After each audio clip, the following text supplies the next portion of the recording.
Bulletin की शुरुआत में रुक करते हैं पटना का, जहां इस वक्त आरजेडी की एक अहम मीटिंग चल रही है और मीटिंग में बिहार के उप मुख्यमंत्री तेजस्वी यादव कुछ बोल रहे हैं। थोड़ी ना था, आप समझिए कि अब जो हो गया आगे हम लोगों को लंबी लड़ाई लड़नी है नेताजी के नेतृत्व में और पूरा देश से बीजेपी को खदेड़ना है, इनको मजबूत करना है। तो बिना हम लोग मजबूती दिए हुए अब हम लोग जब तक जिम्मेदारी नहीं उठाएंगे तब तक पूरा देश में कैसे घूमने का काम करेंगे। तो जिम्मेदारी तो बहुत बड़ी है आप लोगों के पास। आप लोगों को ही तय करना है कि मोदी जी को हटाना है कि नहीं हटाना है। अगर हटाना है तो लालू जी के जिम्मेदारियों को आप लोग हल्का करने का काम कीजिए और ईमानदारी से उस कर्तव्यों का पालन करने का काम कीजिए, ताकि ये पूरे देश भर में घूम करके सभी लोगों को, बीजेपी के लोगों को, आरएसएस के लोगों को, जिस तरह से बिहार में धूल चटाने का काम किया उस तरह अनेक राज्यों में भी और देश से उनको उतारने का काम करेंगे और वापस साथ भेजने का काम करेंगे। ये काम हम लोगों को करना है, बाकी ज्यादा कुछ हम नहीं कहेंगे। बस हम लोगों कुछ लोग हम लोगों से मिलना चाहते हैं, उत्सुक हैं। इतनी बड़ी जीत के बाद हम मिलना चाहते हैं, सब लोगों से मिलना चाहते हैं, मगर अब मेरी जिम्मेदारी बढ़ चुकी है। हम समय सीमा इन चीज़ों का आधारित करेंगे और हम भी चाहते हैं कि आप सभी लोगों से, खासतौर पे जनता जो भी आती है उनसे भी हम मिलने का, तो इसके हम समय शेड्यूल हम लोग बनाने का काम करेंगे। मगर बेवजह कोई काम है, कोई दिक्कत है, परेशानी है तो वो आइए, उसका हम लोग निदान करने का काम करेंगे। मगर बेवजह कुछ लोग आते हैं मुंह चमकाने के लिए, उसको हम लोग अच्छी तरीके से पहचानते हैं, तो ऐसा काम ना हो। सेल्फी का प्रचलन चला हुआ है, अलग अलग चीज है, नया चीज है, मगर ठीक है, फोटो ठीक है, हो गया। बाकी फोटो का भी दुरुपयोग नहीं होना। अगर आप लोग अनुरोध करते हैं कि फोटो खिंचा लें तो उसका ध्यान रखिए। फोटो का कल को कुछ छाप देता है, कोई छाप देता है। अरे हम लोग कितने हजारों लाखों लोग आते हैं, फोटो खिंचा के चले जाते हैं। कल को कोई खड़ा हो गया मेरे साथ में, आज जैसे पीछे कोई खड़ा हो गया और उसके साथ कल काम गलत काम कर दिया तो अगले दिन टीवी वाले हम लोग का फोटो दिखाएंगे, देखो भाई साथ में नहीं किया।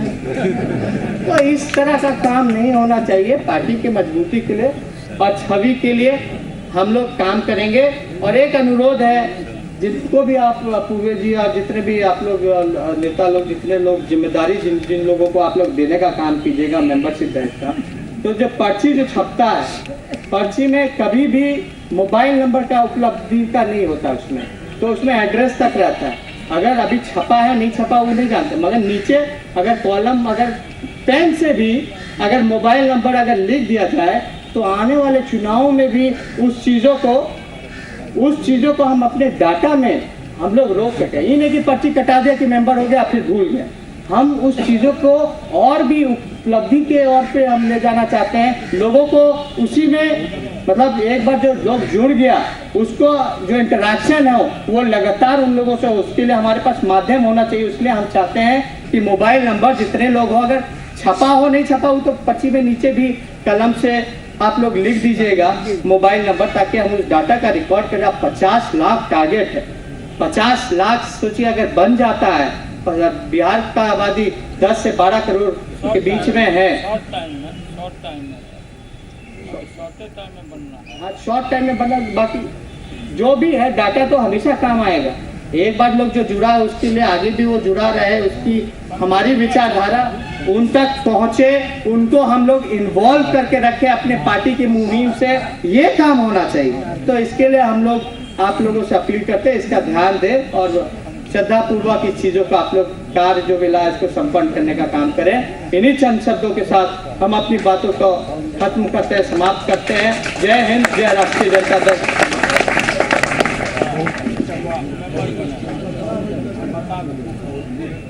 तेजस्वी यादव बिहार के उप मुख्यमंत्री और राघोपुर से इन्होंने विधानसभा का चुनाव जीता है आरजेडी से। जो आरजेडी की अहम मीटिंग चल रही है उसमें अपनी बात रख रहे थे।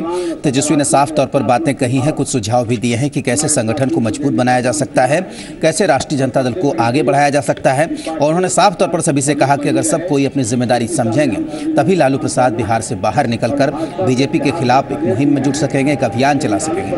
तो तेजस्वी को नीतीश सरकार में उप मुख्यमंत्री की जिम्मेदारी मिली है, एक बड़ी कुर्सी मिली है। लालू प्रसाद के छोटे बेटे हैं तेजस्वी यादव। और इस वक्त पटना में जो मीटिंग चल रही है आरजेडी की, उसमें पार्टी के तमाम पदाधिकारी मौजूद हैं, पार्टी के तमाम विधायक मौजूद हैं, पार्टी के तमाम पूर्व विधायक, पूर्व विधान पार्षद और जो वर्तमान विधान पार्षद हैं वो भी मौजूद हैं, पार्टी के सांसद मौजूद हैं, पूर्व सांसद मौजूद हैं और आरजेडी से जुड़े वो तमाम लोग इस वक्त मौजूद हैं और कहीं ना कहीं एक बड़ी जीत को सेलिब्रेट करने का भी मंच है। इसी के साथ उन चुनौतियों पर भी चर्चा करने का मंच है जो आरजेडी के सामने इस वक्त हैं, क्योंकि आरजेडी राष्ट्रीय जनता दल बिहार विधानसभा के चुनाव में सबसे बड़ी पार्टी बनकर उभरी है। तो जाहिर सी बात है कि महागठबंधन को जिस तरीके से जीत मिली, सबकी नजरें टिकी हुई हैं। अब काम करने की बारी है, उन वादों को पूरा करने का वक्त आ गया है जिसको लेकर चुनाव लड़ा गया था। तो कहीं ना कहीं एक बड़ी जिम्मेदारी और उसी जिम्मेदारी को समझते हुए पार्टी इस वक्त मंथन कर रही है और लालू प्रसाद इस मीटिंग में खुद मौजूद हैं, उनके दोनों बेटे मौजूद हैं और कहीं ना कहीं मीटिंग को लेकर एक बड़ी चर्चा इस वक्त चल रही है कि किस तरीके से जो कामकाज होगा, क्या तरीका होगा, किस तरीके से कार्यकर्ताओं से मिलेंगे नेता और जो बाकी के मुद्दे हैं उस पर भी चर्चा हो रही है। तो तमाम नेता इस वक्त वहां पर मौजूद हैं और जाहिर सी बात है कि आरजेडी की इस मीटिंग में ये भी साफ हो जाएगा कि जो रोल रहेगा सरकार में आरजेडी का वो क्या होगा, किन मुद्दों को तवज्जो देगी आरजेडी, किन मुद्दों पर ज़्यादा जोर देगी।